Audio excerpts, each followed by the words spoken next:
ఇంత లైబ్రరీ చూసాను. లైబ్రరీ చూస్తే చిన్న లైబ్రరీ ఉంది, దానికి బీరువాలన్నీ ఉన్నాయి, కానీ లోపల పుస్తకాలు అంటే ఇంతమంది ఇన్ని వందల మంది విద్యార్థులకు సంబంధించిన పుస్తకాలు లేవని అనిపించింది. అలాగే కంప్యూటర్స్ చూస్తే ఎలా నేర్చుకున్నారంటే ఒక 10 కంప్యూటర్స్ ఉన్నాయి. వాటికంటే నేను నా వైపు నుంచి నేను మీకు ఒక ఫుల్ లైబ్రరీ మీకు డొనేట్ చేస్తాను.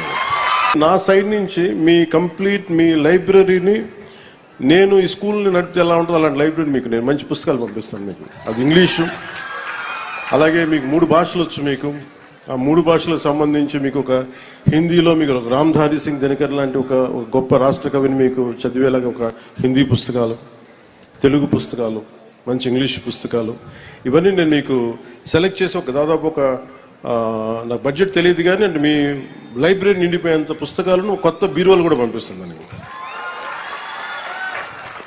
అలాగే కంప్యూటర్స్ ఇందాక శుక్లా గారు చెప్తా ఉంటున్నారు, madam Kritika Shuklaji, just 10 computers ఉన్నాయంటే నేను నా సైడ్ నుంచి మీకు ఒక 25 కంప్యూటర్స్ నేను మన స్కూల్కి పంపిస్తాను.